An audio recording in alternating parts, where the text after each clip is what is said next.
ला हौला वला कुव्वता इल्ला बिल्लाहिल अलिय्यिल अज़ीम। अऊज़ु बिल्लाहि मिनश शैतानिर लईनिर रजीम। बिस्मिल्लाहिर रहमानिर रहीम। अल्हम्दुलिल्लाहि रब्बिल आलमीन वल आक़िबतु लिल मुत्तक़ीन वल जन्नतु लिल मुवह्हिदीन वन नारु लिल काफ़िरीन वल मुनाफ़िक़ीन। वस्सलातु वस्सलामु वत्तहिय्यतु वल इकराम अलन नबिय्यिल उम्मी अल मक्किय्यिल मदनिय्यिल क़ुरशिय्यिल हाशिमिय्यिल मुत्तनबिय्यिल अबतही मौलाना मौलल कौनैन जद्दिल हसनैन अबिल क़ासिम मुहम्मद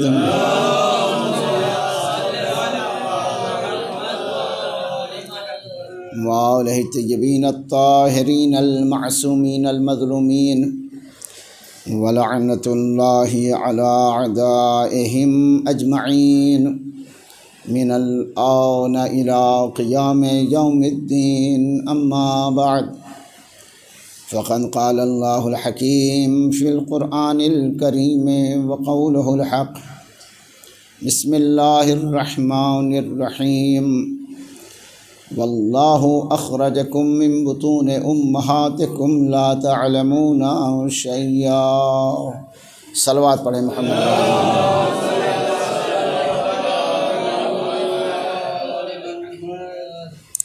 इंसानों की हकीकत को आया करते हुए सूरह नहल में कुरान ऐलान फरमा रहा है,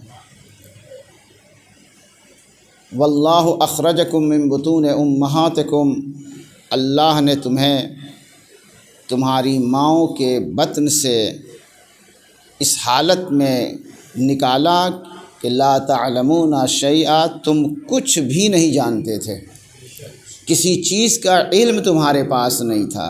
आम इंसानों की हकीकत को आया कर रहा है कि तुम दुनिया में बड़े होकर अपने को अक्लमंद समझने लगे, तुम दुनिया में बड़े होकर अपने को आलिम समझने लगे, तुम दुनिया में बड़े होकर अपने को इल्मदां समझने लगे। मगर अपनी हकीकत पर गौर करो कि जब तुम दुनिया में आए थे तो तुमको किसने साहिब इल्म बनाया। तुम जब दुनिया में आए थे तुमको ये भी पता नहीं था कि हमारा रिज़्क़ कहाँ से मिलने वाला है, तुम्हें ये भी पता नहीं था कि हमारी भूख कहाँ से ख़त्म होने वाली है, तुम्हें ये भी पता नहीं था कि तुम्हारी प्यास कहाँ से ख़त्म होने वाली है। मगर हमने इंतज़ाम किया, हमारी कुदरत की बुनियाद पर, हमारी कुदरत कामिला की बुनियाद पर तुमको हमने इस लायक बना दिया कि दुनिया में तुम टहलने के लायक हो गए, बोलने के लायक हो गए, चलने फिरने के लायक हो गए। लेकिन जब तुमको किसी लायक बना दिया तो तुम गुरूर करने लगे, तुम जुल्म करने लगे, तुम घमंड करने लगे। याद रखो, जो खुदा तुम्हें आंखें दे सकता है वो नाबीना भी बना सकता है, जो तुम्हें कान दे सकता है वो तुम्हें बहरा भी बना सकता है, जो तुम्हें ज़बान दे सकता है वो तुम्हें गूंगा भी बना सकता है। मगर तुम अपनी हकीकत पर गौर नहीं कर रहे हो। ला तअलमून शैया, तुम कुछ जानते ही नहीं थे उस वक्त। अज़ीज़ान किरामी, हकीकत अम्र तो यही है कि इंसान जब दुनिया में आता है तो कुछ नहीं जानता।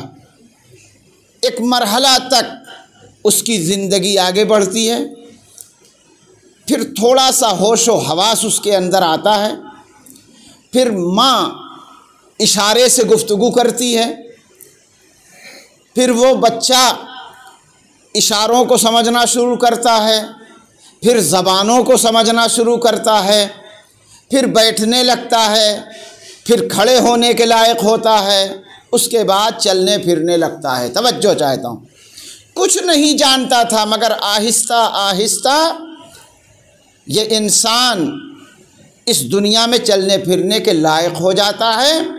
और उसके बाद फिर उसको इल्म के रास्ते पर वालिदैन गामज़न करते हैं, मकतब में भेजते हैं, मदरसे में भेजते हैं, स्कूल में भेजते हैं, और आहिस्ता आहिस्ता जहाँ वो अलिफ बे से शुरू करता है वो आखिरी मरहले तक भी पहुँच जाता है। ये आम इंसानों की बात है।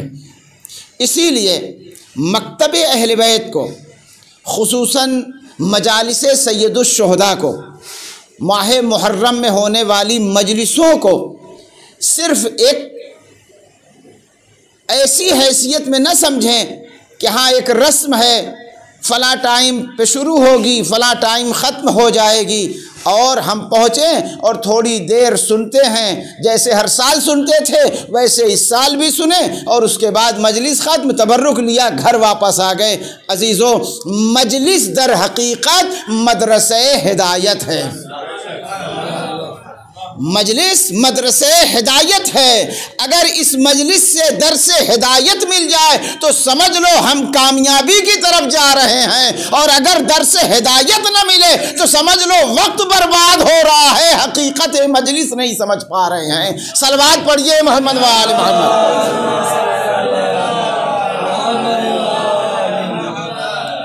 ये मदरसे हिदायत है। यहाँ पर कुरान से गुफ्तगू होती है, यहाँ पर हदीसों से गुफ्तगू होती है, यहाँ पर कुरान की तफसीर से गुफ्तगू होती है, यहाँ अहले बैत की तालीमात के बारे में गुफ्तगू होती है। आम इंसानों के यहाँ यह हकीकत है कि वो जब दुनिया में आते हैं तो आहिस्ता आहिस्ता मंजिल ब मंजिल, कदम ब कदम वो तरक्की की तरफ गामज़न होते हैं। लेकिन खुदावंद आलम ने आम इंसानों के लिए यह हकीकत रखी है, मगर जो खुदा के खुसूसी बंदे हैं, खुदावंद आलम ने उनके लिए ये नहीं रखा है कि वो पहले पैदा होंगे, कुछ दिन पलेंगे बढ़ेंगे और उसके बाद तब कहीं जाके मकतब में जाएंगे, मदरसे में जाएंगे, स्कूल में जाएंगे और फिर कोई उस्ताद होगा और फिर उस्ताद पढ़ाएगा और फिर वो कामयाब होंगे। नहीं, जितने मासूमीन हैं उनका सबसे बड़ा कमाल ये है कि दुनिया में उनका कोई उस्ताद है ही नहीं। जो मासूमीन अलैहिमुस्सलाम हैं, पहली फजीलत तो यही है कि दुनिया में कोई उनका उस्ताद नहीं है। हो सकता है किसी जहन में ये आए कि इसका सबूत भी होना चाहिए कि उस्ताद नहीं है, दुनिया में जो आया वो बग़ैर उस्ताद के नहीं रहा। दुनिया में जो पढ़ता है, जो लिखता है, वो उस्ताद के बग़ैर नहीं पढ़ सकता, नहीं लिख सकता। नहीं, पैगंबर अकरम सल्लल्लाहु अलैहि वसल्लम ने फरमाया कि सबसे पहले मेरे नूर को खल्क़ किया गया है। सबसे पहले अव्वल मा खलक़ल्लाहु नूरी, सबसे पहले मेरे नूर को खल्क़ किया। ये नूरी मखलूक है। दूसरी हदीस, अना व अलीयुन मिन नूरिन वाहिद, मैं और अली दोनों एक ही नूर के दो टुकड़े। दुनिया में कोई एक झूठी रवायत भी नहीं मिल सकती कि कोई ये दावा करे कि हमने हुजूर अकरम को पढ़ाया है। कोई एक झूठी रिवायत भी कहीं नहीं मिल सकती कि जो ये दावेदार हो, कोई ये दावा करे कि मक्के में हमने मोहम्मद अरबी को पढ़ाया है। इसका मतलब ये है कि उनको किसी ने पढ़ाया नहीं। जो उनको उम्मी कहा जाता है वो इसी बुनियाद पर कि उनको किसी ने पढ़ाया नहीं है, जाहिल नहीं है, वो इल्म लेकर आए हैं। तो गोया इंसान दो तरह के दुनिया में हैं। कुछ वो हैं जो दुनिया में आके इल्म लेते हैं, कुछ वो हैं जो इल्म लेके आते हैं। जो इल्म लेके आते हैं, जब ये इंसान उन अफराद के दर से वाबस्ता होता है तो उनके उस इल्म की बुनियाद पर यहाँ दुनिया में वो इंसान हिदायत पाता है, यहाँ दुनिया में तरक्की करता है, यहाँ दुनिया में हक्कानियत पर अमल करता है। लेकिन जो उस दर से दूर हो जाता है वो दुनिया भी ख़राब करता है, आखिरत भी ख़राब करता है। सलवात पढ़िए मोहम्मद व आले मोहम्मद।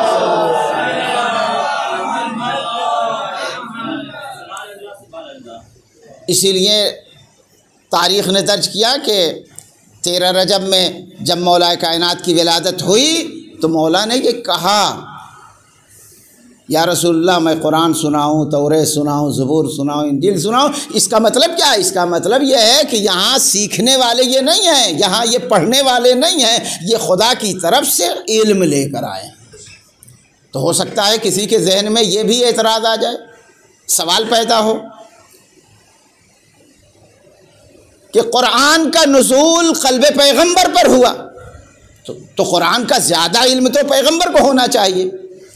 आप हज़रत अली को आगे बढ़ाए जा रहे हैं कि उन्होंने कुरान सुनाने की बात कही है। पैगंबर सुनाए तो बात समझ में आती है कि कुरान उन पर नाजिल हुआ, अली सुना रहे हैं, ये तो फजीलत बढ़ाई जा रही है। मगर हकीकत ये है कि पैगंबर अगर कुरान सुनाने का ऐलान करते तो तस्दीक कौन करता कि ये कुरान सुना रहे हैं। मगर अली जब सुनाने का ऐलान कर रहे हैं तो पैगंबर जैसी शख्सियत मौजूद है कि तस्दीक करे, हाँ ये कुरान ही है अली जो सुना रहे हैं। सलवात पढ़िए मोहम्मद वाले।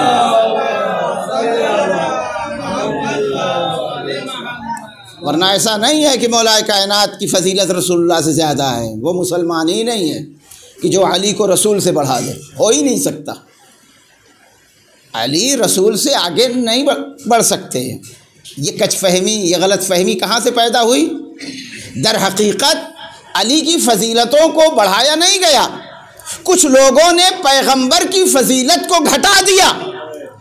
अब जब पैगंबर की फजीलत को घटाया और अली की फजीलत अपनी जगह बरकरार, तो लोगों की समझ में यह आने लगा कि अली की फजीलत ज़्यादा है, पैगंबर की फजीलत कम है। जबकि पैगंबर की फजीलत जो है उसमें कमी की ज़र्रा बराबर गुंजाइश है ही नहीं। अली की फजीलत पैगंबर से ज़्यादा नहीं हो सकती है। लिहाजा ये वो अफराद हैं, ये वो शख्सियतें हैं कि जहाँ इल्म के लिए उम्र दरकार नहीं है, ये इल्म लेकर आते हैं। अच्छा, ये तो आखिरी नबी का ज़माना है, और आप पहले अंबिया के सिलसिले में गौर करें और आगे आ जाएं, और आगे आ जाइए आप।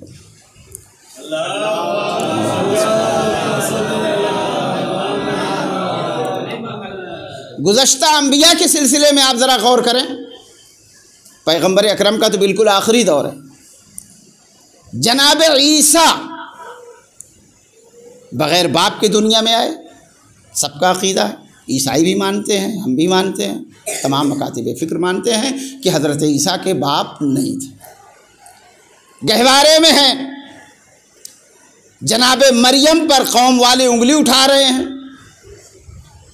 जनाब मरियम चाहे जितनी सच्ची औरत हो, मासूमा हो, बतूल हो, सब कुछ, लेकिन इस सिलसिले में अगर मरियम सफाई दें तो कोई मानने को तैयार नहीं है, कोई नहीं मानने को तैयार होगा। लेकिन खुदा की तरफ से हुक्म हुआ कि अब मरियम अपनी सफाई नहीं देंगी। खुद जनाब ईसा जो अभी पैदा हुए हैं वो बताएंगे कि मरियम हक पर हैं या हक पर नहीं है। तो जनाब ईसा ने गहवारे से आवाज़ दी, इन्नी अब्दुल्ला आतानियल किताब वजालनी नबिया, मैं अल्लाह का बंदा हूँ, मुझे किताब अता हुई है, मुझे नबी बनाया गया है। अब ये गहवारे में बच्चा और ऐलान नबूवत कर रहा हो तो लोगों की समझ में आया कि कोई आम इंसान नहीं है।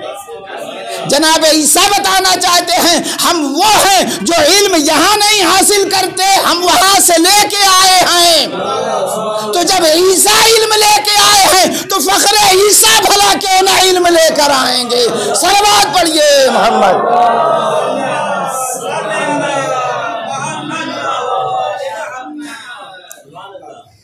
तो मासूमीन अलैहिमुस्सलाम उम्र के मोहताज नहीं हैं कि इतनी उम्र हो जाए तब उनके पास इल्म आए। उनका बचपना भी इस्मती दायरे में होता है, वो इल्म लेकर आते हैं। 12 अइम्मा जितने हैं, किसी के लिए कोई तारीख़ नहीं बताती कि उनका कोई उस्ताद दुनिया में रहा हो, लेकिन उनके इल्म का मुकाबला नहीं हो सकता। इसीलिए नवे इमाम हज़रत इमाम मोहम्मद तक़ी अलैहिस्सलातु वस्सलाम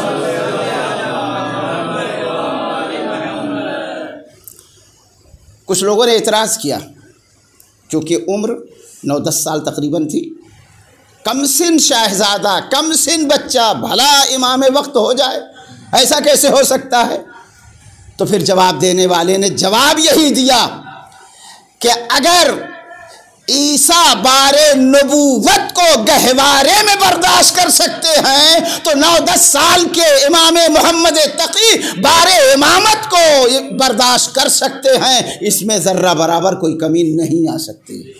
यानी उम्र की बुनियाद पर न इमामत है, न रिसालत है, न नबूवत है। ये उधर से मलिका लेके आते हैं, सलाहियत वहाँ से लेके आते हैं। तो ये मजलिसें, ये आज़ादारी, ये क्या है? ये दर हकीकत दर अहले बैत से वाबस्तगी और जो उनके पास इल्म है उस दर से जो रोशनी निकल रही है, उसी रोशनी के तहत हम अपनी ज़िंदगी को ढालें। अब यहाँ पर हम सब की एक ज़िम्मेदारी बनती है, हम सब के अंदर एक बदलाव आना चाहिए। तवज्जो चाहता हूँ, हर साल हम मजलिसें करते हैं, हर साल आज़ादारी होती है बच्चों के लिए, खुसूसन जवानों, नौजवानों, इसलिए कि ये मदरसे हिदायत है। यहाँ अगर हम नहीं सीखेंगे तो कहाँ सीखेंगे? अगर हमारा किरदार जैसे गुज़श्ता साल था उसी तरह से इस साल भी रह गया तो हर चीज़ में तरक्की होती है, हर चीज़ में तब्दीली आती है। तो जैसे गुज़श्ता साल किरदार रहा वैसे ही किरदार रह गया। गुज़श्ता साल हमारी मसलन नमाज़ें क़ज़ा होती थी, इस साल भी वही तरीक़ेकार रहा। गुज़श्ता साल हम रोज़ा नहीं रखते थे, इस साल भी ऐसे ही किरदार रहा। गुज़श्ता साल हम गुनाहों से परहेज़ नहीं करते थे, इस साल भी ऐसा ही रहा। गुज़श्ता साल आपस में इख्तिलाफ़ात हमने रखे, इस साल भी इख्तिलाफ़ात रहे। गुज़श्ता साल माँ बाप की खिलाफ वर्जी होती रही, इस साल भी रही। तो इंसाफ से बताएं, जैसे गुज़श्ता साल मजलिसें की उसी तरह से इस साल मजलिसें की, तो इन मजलिसों का फ़ायदा क्या हुआ? इन मजलिसों के असरात क्या हुए? जब तक हमारी ज़िंदगी में तब्दीली ना आए उस वक्त तक इस मदरसे हिदायत से हमें फ़ायदा हासिल नहीं हो सकता। सलवात पढ़िए मोहम्मद व आले मोहम्मद। किरदार तब्दील करने का ये ज़रिया है। एक इत्र की दुकान पे अगर कोई काम करने वाला हो, 2-4 महीना उस पर काम करे तो उसके कपड़े से भी खुशबू आने लगेगी। क्यों? इसलिए कि 24 घंटे न सही 10-12 घंटे उसी काम में लगा हुआ है, तो उसका कुछ न कुछ असर उसके अंदर आएगा। इसी तरह से मसलन एक कस्साब है, एक गोश्त बेचने वाला है, जो काम कर रहा है वो अगर रास्ते में मिल जाए तो आप समझ जाएंगे कि ये इसी काम में है, इसलिए कि उसके कपड़े और उसके बदन से कुछ न कुछ उसका असर, बू आएगी। इसका मतलब है कि जो चीज़ जिससे मुलव्विस रहता है, जो इंसान जिस काम में लगा रहता है, उसमें कुछ न कुछ निखार या कुछ न कुछ उसका असर ज़रूर आता है। तो हम लोग अहले बैत की बज़्म से अगर मुंसलिक हैं तो कुछ न कुछ हमारे किरदार में भी बदलाव आना चाहिए, कुछ न कुछ हमारे किरदार में भी तब्दीली आनी चाहिए। अगर तब्दीली नहीं आ रही है तो इसका मतलब यह है कि अहले बैत से अभी हम कायदे से मुतमस्सिक ही नहीं हो पाए हैं। सलवात पढ़िए मोहम्मद वाले।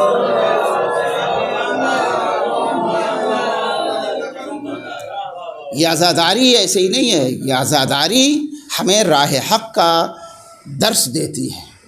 ये आज़ादारी हमारे अंदर बुलंदी कायम करवाती है। इसीलिए तरबियत का बहुत बड़ा असर। तो हम लोग आज़ादार हैं, इसमें हमारी कितनी तहक़ीक़ है। हम लोग इमाम हुसैन के मानने वाले हैं, हम लोग कलिमा पढ़ने वाले हैं, हम लोग कुरान को मानने वाले हैं। इसमें हम लोगों की कितनी मेहनत है, ये हर आदमी अपने गिरबान में देखे। हर आदमी अपने ईमान और अपने गुनाह और अपनी अच्छाइयाँ और बुराइयाँ हर आदमी खुद जानता है, कोई किसी के बारे में नहीं बता सकता। इंसाफ से बताएं, अगर हम कलिमा गो घराने में न पैदा हुए होते, किसी दूसरे घराने में पैदा होते, इस मजमे में कौन आदमी है जो ये कहे कि मैं तहक़ीक़ करके और मकतब तशय्यो या मज़हब इस्लाम को कबूल कर लेता?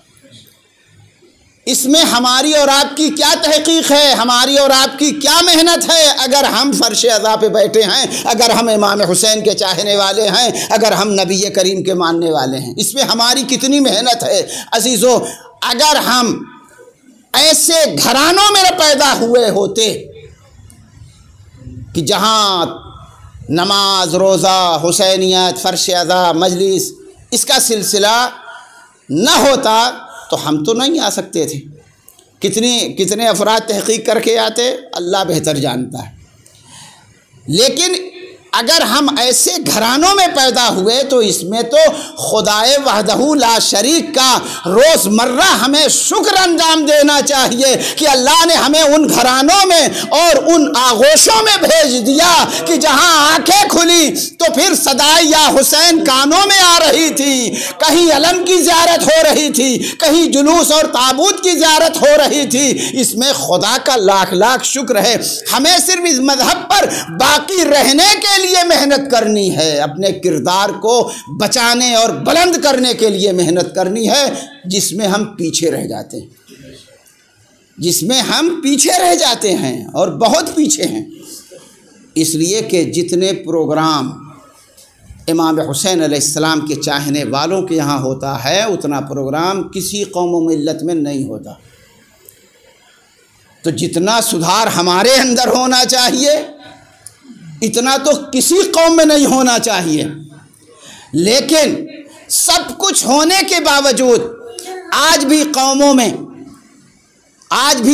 में गुनाहों का अंबार है, आज भी कौमों में नाइत्तेफाकियाँ बनी हुई हैं, आज भी कौमों में एक दूसरे से खलिश, हसद, बोग्स, इनाद, ये तमाम चीज़ें हैं। क्यों हैं?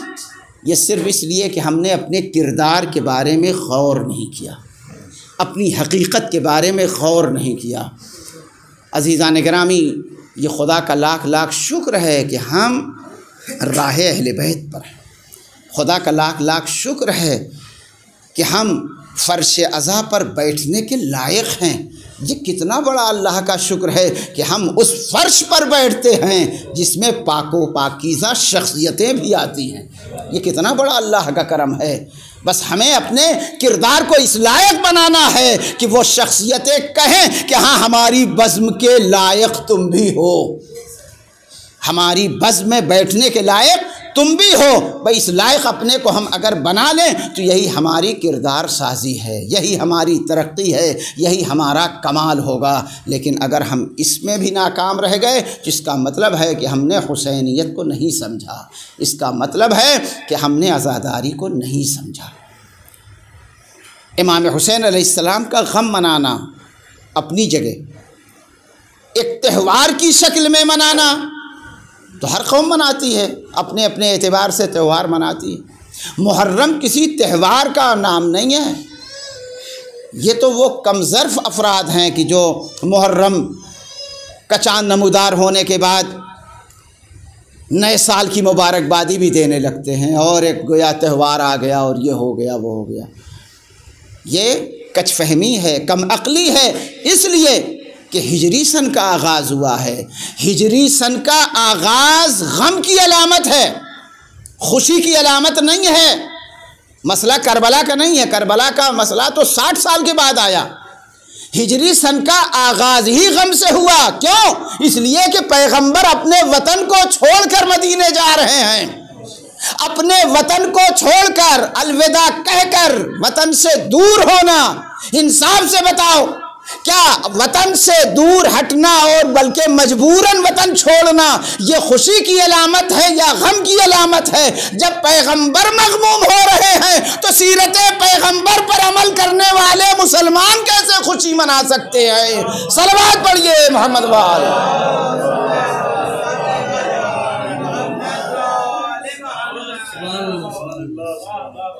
सीरत पैगंबर पर अमल करने वाले मुसलमान हैं। जो मुसलमान नबी की सीरत को छोड़ दे, नबी की सुन्नत को छोड़ दे, फिर वो कैसा मुसलमान है?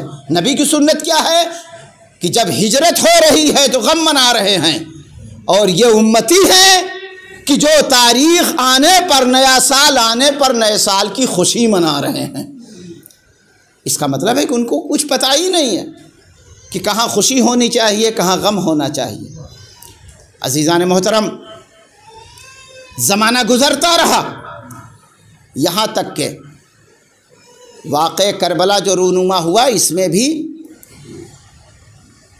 क्या राज है, तमाम अंबिया व मुरसलीन करबला की तमन्ना करते रहे, तमाम अंबिया व मुरसलीन करबला को याद करते रहे।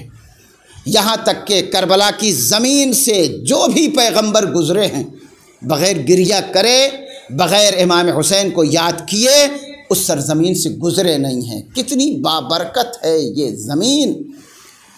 अलबत्ता इमाम हुसैन अलैहिस्सलातु वस्सलाम के खून ने इस खाके करबला की अज़मत को बढ़ा दिया है। मक्के से रवाना है, कब खुदा किसकी हिदायत कर दे।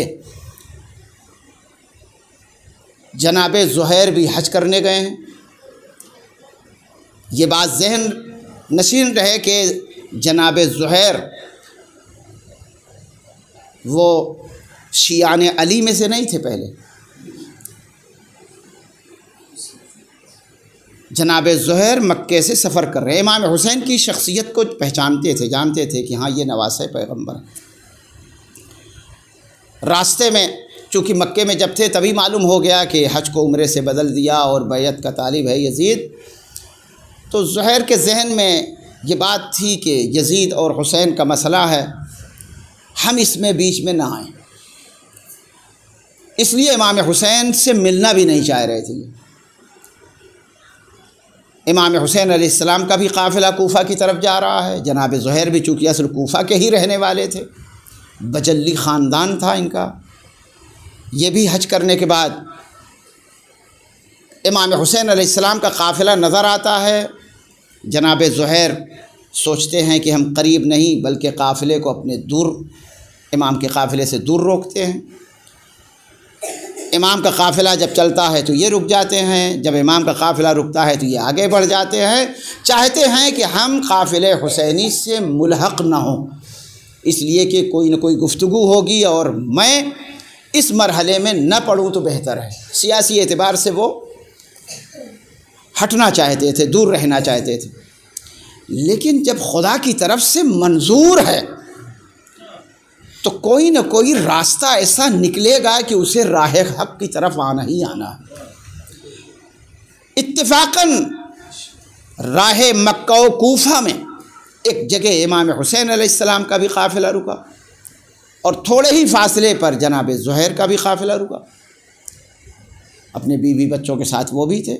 इमाम हुसैन अलैहिस्सलाम ने अपना नुमाइंदा भेजा कि जाओ ज़ुहैर को बुला के ले आओ। अब ज़ुहैर आते हैं। ज़ुहैर पहले कश्मकश में है, समझ रहे हैं कि हो सकता है कि मदद के लिए बुलाएं और यजीद के ख़िलाफ़, तो वो कुछ कश्मकश में है कि जाएं कि न जाएं। ज़ुहैर की ज़ौजा ने पूछा कि कौन आया है आपको बुलाने के लिए, तो बताया कि इमाम हुसैन अलैहिस्सलाम ने अपना नुमाइंदा भेजा है और मुझे बुला रहे हैं। लेकिन मैं ये सोच रहा हूँ कि इस वक्त यजीद है जो बैत का तालिब है और हुसैन कूफ़े की तरफ जा रहे हैं, हालात अच्छे नहीं हैं, मैं सोचता हूँ कि इस मसले में मैं न पढ़ूँ। तो ज़ौजा ने कहा कि तुम पर वाय हो, फ़र्ज़ंदे रसूल तुम्हें बुला रहे हैं, तुम जाओ। जनाब ज़ुहैर आते हैं। अब तक ज़ुहैर की ज़िंदगी क्या थी कि इमाम हुसैन से दूर रहें, हम इस मसले में न पड़े।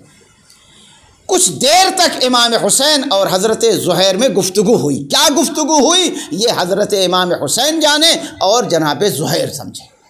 लेकिन दोनों में जो गुफ्तगू हुई तो ऐसा बदलाव आया ज़ुहैर के किरदार में कि अब जो बज़्म हुसैनी से उठकर अपने ख़ैमे में जाते हैं तो एक रिवायत कहती है कि अपनी ज़ौजा को आज़ाद किया, एक यह है कि नहीं तलाक़ दे दिया, कहा कि तुम्हें इख्तियार है, जहाँ चाहो चली जाओ और अब मैं हुसैन के साथ जा रहा हूँ और जब तक मैं रिकाब हुसैन में शहीद नहीं हो जाऊँगा उस वक्त तक मुझे सुकून नहीं। ये कोई आसान मरहला नहीं है जो कल तक हटना चाह रहा था, मगर अल्लाह जिसको जब हिदायत देता है, खुदा जब उसे जिसे भी करीब बुलाना चाहता है, दुनिया की फिर कोई ताकत उसे रोक नहीं पाती। जनाब ज़ुहैर हैं कि जो इमाम हुसैन अलैहिस्सलाम से करीब हो गए। कितने करीब हो गए आप बेहतर जानते हैं। इसी तरह से इमाम हुसैन अलैहिस्सलातु वस्सलाम के उस काफ़िले को रोकने वाला हुर है। कल तक दुश्मन था, लेकिन वो मौका आया कि दुश्मन होने के बावजूद उसने एहसास किया, और जब एहसास कर लिया तो राह खुदा की तरफ मुतवज्जे हुआ और अपनी गलती का इतना एहसास किया कि इमाम हुसैन की बारगाह में आया। और उसके बाद जो कल तक दुश्मन था वो इमाम हुसैन अलैहिस्सलाम की तरफ से जाके कुर्बान हो रहा है। ये खुदा है कि जिसको चाहता है जब हिदायत देता है। ये इंसान की अपनी किस्मत है, पाकीज़गी है, नीयत है, जो भी कहा जाए। इसलिए हम सबको खुदा का लाख लाख शुक्र अदा करना चाहिए कि खुदा ने हमको ऐसे घरानों में भेजा है कि जहाँ हुसैन की मोहब्बत का वजूद पाया जाता है, जहाँ कुरान की मोहब्बत का वजूद पाया जाता है, जहाँ आज़ादारी पाई जाती है, जहाँ नबी के नवासे की मोहब्बत पाई जाती है। हम उनके दामन से मुतमस्सिक रहें ताकि दुनिया भी हमारी कामयाब हो जाए, आखिरत भी कामयाब हो जाए। ये हमारा किरदार होना चाहिए।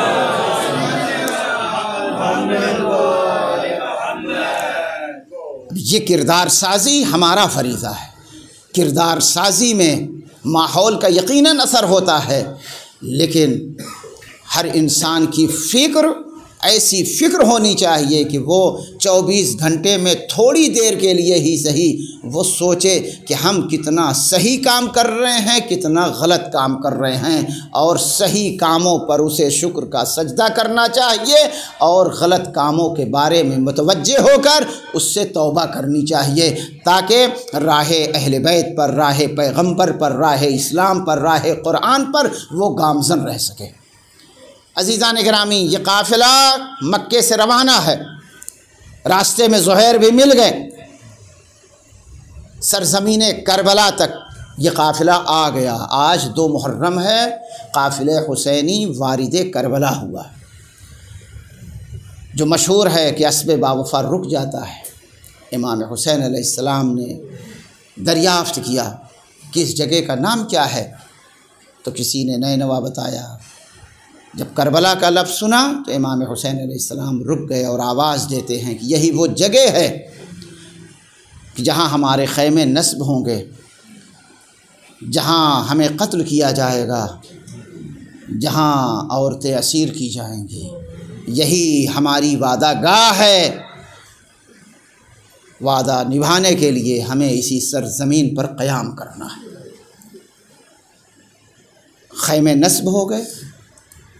ख़याम नस्ब होने के बाद आहिस्ता आहिस्ता सूरज ढलने लगा और 1000 का जो लश्कर है, जो सिपाही हैं हुर के साथ, और उसके बाद फ़ौरन उधर से इब्न ज़ियाद का ख़त भी आ गया इमाम हुसैन अलैहिस्सलाम के पास, और बैयत करने का मुतालबा, और अगर बैयत नहीं तो तुम्हारा सर कलम कर लिया जाएगा, जो अब तक यज़ीद की तरफ से मुतालबा था। इमाम हुसैन अलैहिस्सलाम के सामने जब ख़त आया है इब्न ज़ियाद का आज की तारीख़ में, तो इमाम हुसैन अलैहिस्सलाम ने उसे फ़ौरन फेंक दिया। तो जो इब्न ज़ियाद की तरफ से ख़त लेकर आया था वो खड़ा होकर कुछ देर इंतज़ार करता रहा। उसने पूछा कि आप इसका जवाब कुछ दीजिए। जो इब्न ज़ियाद ने, जो हाकिम ने, गवर्नर ने जो ख़त भेजा है कूफे से, आप इसका जवाब क्या दे रहे हैं, आप जवाब दीजिए। इसलिए कि उसने देखा कि इमाम ने वो ख़त फेंक दिया। तो इमाम ने फरमाया इसका जवाब यही है जो मैंने किया है, यानी इब्न ज़ियाद इस लायक है ही नहीं कि हुसैन इब्न अली उन्हें जवाब दें। उसने जाके इब्न ज़ियाद से बताया और इब्न ज़ियाद गुस्से में आया। ठीक है, उसका काम गुस्से में आना है, वो अपनी जगह, मगर हुसैन इब्न अली अपने मौक़िफ़ में मज़बूत हैं। हुसैन इब्न अली जिस मकसद के तहत करबला की सरज़मीन पर आए हैं वो अपने मकसद के तहत बिल्कुल मुस्तहकम मज़बूत है। यहाँ तक कि रात की तारीकी छा गई मैदान करबला में। बस सुने इंशाअल्लाह मसाब होंगे। इमाम हुसैन अलैहिस्सलाम के लिए तारीख़ ने लिखा कि अपनी तलवार सैक़ल कर रहे थे। ख़ैमे नस्ब हो गए, अपनी तलवार को सैक़ल कर रहे हैं, और कुछ अशआर हैं उन्हें उन अशआर को इमाम हुसैन अलैहिस्सलाम पढ़ रहे हैं, जिन अशआर का मफ़हूम यही है कि गोया दुनिया हमेशा वाली जगह नहीं है, और जिससे ये आश्कार हो रहा था कि इमाम हुसैन अलैहिस्सलाम अपनी आखिरी वादा गाह के सिलसिले में कह रहे हैं। जिन अशआर का मफ़हूम जनाब ज़ैनब सुन रही थी। जनाब ज़ैनब करीब गई, कहा भैया आप जो अशआर पढ़ रहे हैं इससे तो ऐसा लगता है कि आप मुझसे जुदा हो जाएंगे, आप अपनी बहन से जुदा हो जाएंगे। तो इमाम हुसैन अलैहिस्सलाम ने फरमाया, बहन यकीनन ये वो जगह है, ये वो सरज़मीन है जहाँ तुम बग़ैर भाई के हो जाओगी। रिवायत में है कि जनाब कुलसूम भी सैहा करने लगी, जनाब ज़ैनब भी गिरिया गुनाह, ख़ैमे में एक कोहराम बर्पा हो गया, यहाँ तक कि हज़रत ज़ैनब बेहोश हो गई। जनाब ज़ैनब जब बेहोश हो गई तो इमाम हुसैन अलैहिस्सलाम ने पानी की छींट दिया। जब पानी छिड़का है ज़ैनब को होश आया। इमाम हुसैन फरमाते हैं, बहन बहन दिल को मजबूत करो, इसलिए कि अभी बड़ी मुसीबतों का सामना करना। बहन दिल को मजबूत करो, इसलिए कि बड़ी मुसीबतों का सामना करना है। और फिर इमाम हुसैन अलैहिस्सलाम पर मसाइब व आलाम के पहाड़ टूटने लगे। जज़ाकुम रब्बकुम, खुदा आपको सिवाय गम आले मोहम्मद के किसी गम में न रुलाएं। आज ही की वो तारीख़ है कि जब काफ़िले इमाम हुसैन सरज़मीन करबला पर वारिद हो गया तो इमाम हुसैन अलैहिस्सलातु वस्सलाम ने कूफियों के नाम, उसमें किसी एक को मखसूस नहीं किया था, कई लोग जिसमें अहले कूफ़ा को ख़िताब करके इमाम हुसैन अलैहिस्सलाम ने अहले कूफ़ा को एक ख़त लिखा और कैस इब्ने मुसहर के हवाले किया। कैस इब्ने मुसहर इमाम के शहदाई हैं, कूफ़ा ख़त लेके जा रहे हैं, जिसमें सुलेमान इब्ने सुरद ख़ज़ाई का भी नाम है, हबीब इब्ने मज़ाहिर, मुस्लिम इब्ने औसजा और भी कई असहाब हैं। और इसके अलावा कुल्ली एतबार से अहले कूफ़ा को ख़िताब करके इमाम ने ख़त भेजा है। कैस इब्ने मुसहर जैसे ही कूफ़ा वारिद होते हैं, इब्ने ज़ियाद के सिपाहियों ने कैस इब्ने मुसहर को गिरफ़्तार कर लिया। जब कैस इब्ने मुसहर को गिरफ़्तार किया है तो जो ख़त इमाम हुसैन अलैहिस्सलाम ने लिखा था उस ख़त को कैस ने फाड़ कर फेंक दिया। इब्ने ज़ियाद के सिपाही उसे नहीं पा सके। इब्ने ज़ियाद के सामने कैस को पेश किया गया और बताया गया कि ये ख़त लेके आ रहे थे और इन्होंने फाड़ डाला। तो इब्ने ज़ियाद ने सवाल किया कि तुम किसके पास ख़त लेके जा रहे थे, किसका ख़त लेके जा रहे थे? कहा मैं आका हुसैन का ख़त लेके जा रहा था। किसके पास? कहा मैं नाम नहीं बताऊंगा, मैं नाम नहीं जानता। नाम नहीं बताया इसलिए कि मालूम है कि अगर नाम बता दूंगा तो उन पर जुल्म होगा। बहुत कोशिश की इब्ने ज़ियाद ने, मगर जनाब कैस ने नाम नहीं बताया। आखिरश इब्ने ज़ियाद की तरफ से हुक्म सादिर होता है, ऐ कैस इब्ने मुसहर, अगर तुम नाम नहीं बताते हो तो दो ही रास्ता है, या तो तुम्हारा सर कलम कर लिया जाएगा और या तो तुम मिंबर पे आओ और मिंबर पे आके हुसैन और हुसैन के बाबा के खिलाफ लानत भेजो। किससे कहा जा रहा है? कैस इब्ने मुसहर से। कैस इब्ने मुसहर ने कहा कि मैं नाम तो नहीं बताऊंगा, अलबत्ता जो तुम मिंबर पे आके लान की बात कर रहे हो वो मैं कर सकता हूं। इब्ने ज़ियाद ने फ़ौरन जगह दे दी, मिंबर पे भेज दिया गया कैस को। अब जब कैस इब्ने मुसहर मिंबर पे पहुँचे तो इब्ने ज़ियाद ये समझ रहा है कि ये अली के ख़िलाफ़ बोलेंगे, हुसैन के ख़िलाफ़ बोलेंगे, मेरी तारीफ़ करेंगे। कैस इब्ने मुसहर ने सबसे पहले हम्द इलाही किया और उसके बाद नबी और आले नबी पर दुरूद भेजा, अली और औलाद अली की तारीफ़ की, इमाम हुसैन की तारीफ़ की। और जब लानत की बात आई है तो बनी उमैया पर लानत भेजा, इब्ने ज़ियाद पर लानत भेजा, यजीद पर लानत भेजा। अब ये इब्ने ज़ियाद आग बबूला हो गया कि मैं तो कुछ समझ रहा था और ये कुछ हो गया। कैस इब्ने मुसहर को गिरफ़्तार किया जाता है। हाथ और पाँव जनाब कैस के बांध दिए जाते हैं। कूफा के दारुल अमारा पर ले जाया गया। हाथ और पाँव बंधे हुए हैं। कैस इब्ने मुसहर को दारुल अमारा की छत से ज़मीन पर फेंका जाता है। हड्डियाँ टूट गईं, सर शिगाफ्ता हो गया। कैस इब्ने मुसहर पहले शहीद हैं जो मुक़द्दमे करबला के उन्वान से है। हाँ आज़ादारो, इमाम हुसैन अलैहिस्सलाम का ये शहदाई सरज़मीन कूवा पर शहीद कर डाला गया। मैं कहूँगा ए कैस इब्ने मुसहर, आप हुसैन की मोहब्बत में कत्ल किए गए, आप हुसैन की मोहब्बत में शहीद किए गए, आप हुसैन की मोहब्बत में दारुल अमारा से नीचे फेंके गए। मगर अल्लाह अल्लाह, आए वो वक्त क्या कैसा होगा जब यही हुसैन होंगे, ये को तरह होंगे, हंगामे असर होगा, शिमर का गुंद खंजर होगा, एक दुखियारी माँ आवाज दे रही होगी, वाह बता या बुनैया, ऐ मेरे लाल हुसैन तुम्हें क्यों ज़िब्ह किया जा।